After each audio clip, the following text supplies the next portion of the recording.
I bet. So look, we gonna get into it. Don't mind Hispanics. You know what I'm saying? Thin walls in the basement. Can't even do nothing about that. I wish I could. Like, they be doing that shit all night too. So I can't even they be doing that stuff all night. So I don't know if I'm gonna, be able to dodge that. So yeah, friends. I feel like I've made a lot of acquaintances throughout, high school. I've made a lot of connections.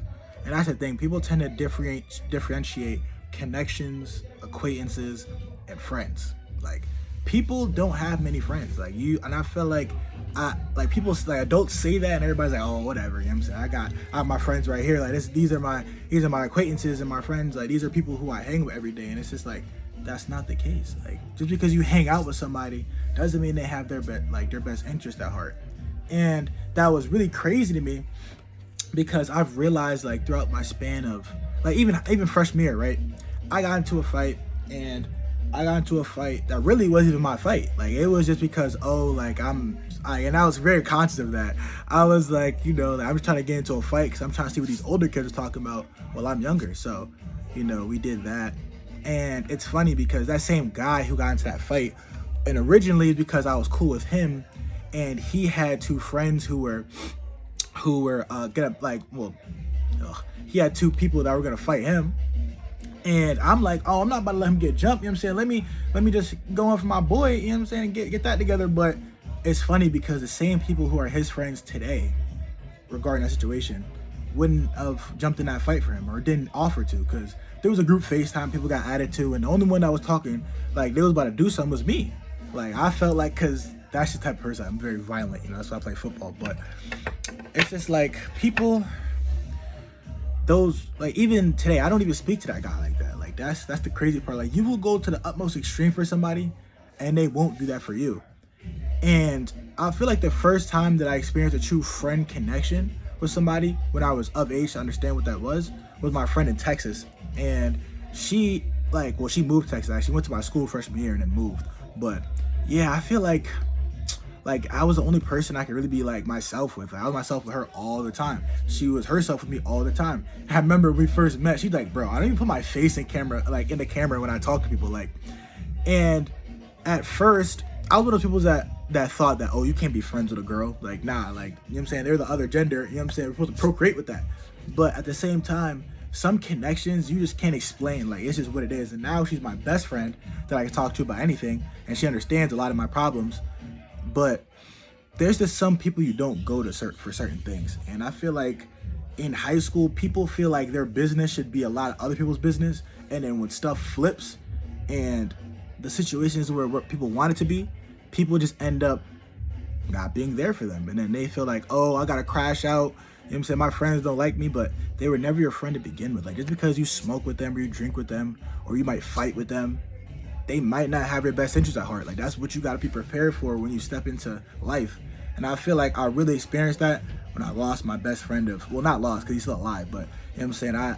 My best friend of 3 years, but friend of 11 years, really just stepped out on me and made a new friend and just said, F me. That's just what it was.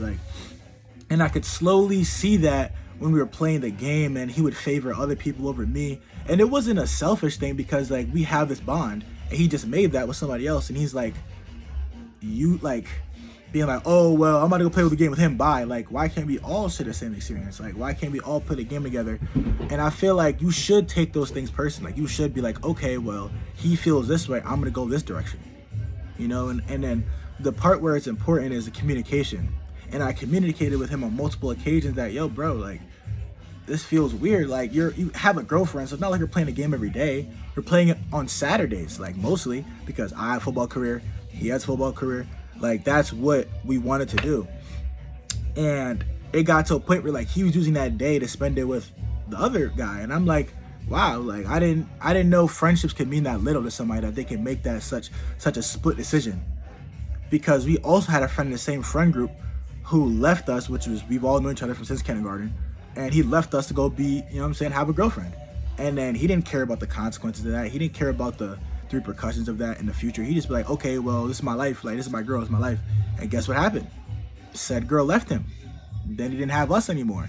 And then he came to me, and this happened on two separate occasions, and I had this friend over my house, which is another thing. Like, if this person, if said persons don't spend that time with you outside of school or outside of like other activities where they have to be there, then they're not really your friend, to be honest.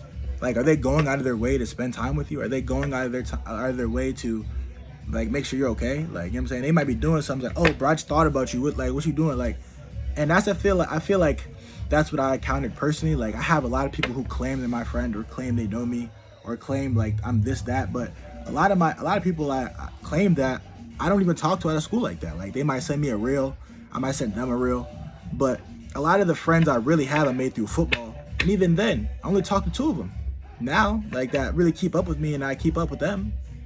So you really got to understand, sometimes, like, people in general, they do what, at the end of the day, they're going to do what's best for them. So you have to choose who's going to do the best for you and them to be in a real friendship, for real. People that can be at the best, like, and that's the crazy part about it, what I was about to bring up. I thought this guy was going to be at my wedding one day, like, for real. Like, I thought he'd be like, I can't stop being friends with him because he's so like me, but at the same time, when certain relationships develop, other people get pushed to the side. And I feel like that's people who really have to rally it in and not let that affect your mental health, because you should love yourself more than you love anybody else, so that doesn't happen. My mom just said something to me earlier, which was like, love yourself so much that nobody else can disappoint you, because a lot of people are disappointing me, and it's messed me up mentally. You know what I'm saying? Where it shouldn't, because I'm doing X, Y, and Z. I'm having such a great success in my athletic career that simple things like friendships and stuff matter. But that's because, like, childhood issues we'll get into, you know what I'm saying, future episodes, man. But nah, like, now it's really like, who, like, now that I'm about to graduate, I'm noticing who's really my friends and who aren't. So I feel like, truthfully, if I'm counting off like one hand, like R, I, N, who else? Wow. Like, oh, T. Yeah, I only got like, nah, I got like four. You know what I'm saying? I got like four. You know what I'm saying? But because there's a thing where, like, people feel like just because they share bond, like they share traumatic experiences, that makes us friends. Like, and that's what I had, like, to deal with, like, because I share so much of my experiences with other people that I just feel like they know me, when that's not the case. Like, there's so much in between, because people will try to tell you yourself based off what you've gone through, and there's so much in between that, like, people never see. You know what I'm saying? People see the success I put in. People don't see the fact that I was barely even on the varsity field my freshman year.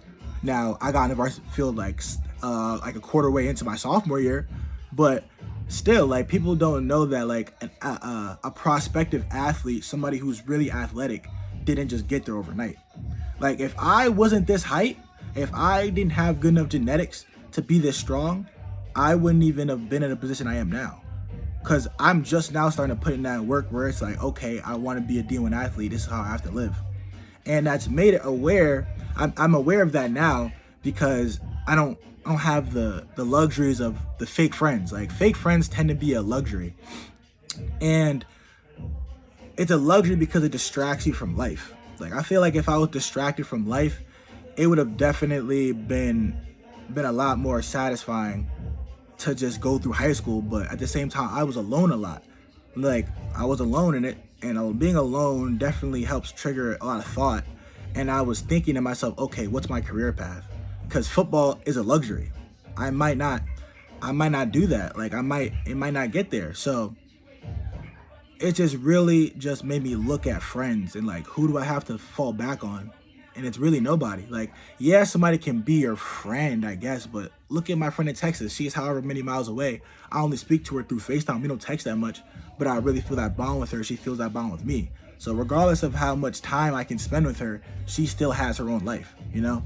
And those other people, those four people that I mentioned, they also have their own lives, and they do a lot, and a lot of them are busy because they're successful. And that's, well, they're successful in the means of they're on a track to a good career in high school, in life. So I feel like, you know, like, you should really just look at your friends, because they tell you about where you're gonna go in life. Like, if you're hanging around a whole bunch of hoodlums, 9 times out of 10 you're a hoodlum. If you're hanging around a whole bunch of people who are stealing, you're gonna end up stealing. Like, if you're hanging around a whole bunch of promiscuous women, you know search that word up if you don't know what it means. You know what I'm saying? That you might end up being that. You know what I'm saying? Or fast, I guess, is a teenager term. Like if you want to be fast, you know what I'm saying? A lot of girls are fast. And that's another thing. I feel like a lot of men look like, or like a lot of teenage boys, because we're not men yet, but I'm not a man yet. I'm a young man, but a lot of them look at women as like sexual objects, which is weird considering like a man and a female can share the same connection friend-wise, like the same, like they might not be the same like in internal genders, like where I'm like this, like this is my bro, but it can be that. And I feel like even though certain genders we don't share that just, I don't know, that testosterone bond, I guess, like girls tend to bond because they're that, like they're girls, so they're gonna bond over that. But some girls will have your back quicker than a man would. Like my friend Nyla, like, well, my best friend, you know what I'm saying? She's had my back more than a lot of men have, and a lot of men have in general. So, and a lot of people will come to your aid when you feel a certain way, but people don't stay to make sure you're comfortable mentally. Like they'd be like, okay, well, I'm checking on you, bro. You know what I'm saying? Hey, but at the same time, they won't check on you from a week from now and be like, hey, like how you holding up? Like, you know what I'm saying? Like, you had that experience. And going through a few of those experiences, like it's really showed me like it can end. Like, you know what I'm saying? Like you're relying on yourself. And friends should be a luxury, not something that you rely on. And I feel like a lot of people rely on their friends, and then when those friends go, they break down. Like, bro, you're still doing good in life. Like, yeah, you want the luxuries, but you're still doing good in life to the point where you don't need somebody to help you. And I feel like a lot of people need people mentally to help them. So, you know what I'm saying? I'm not gonna talk out ear off, man. If y'all want longer stuff, let me know, but I'm gonna just edit this up, you know what I'm saying? Chop this up, make sure it's presentable, and all that. Hopefully the noise isn't terrible, but that's what I want to talk about. Just feel like what I want to leave out with is just analyze our friends. Like, analyze who's going to be successful and who's not. And that's it.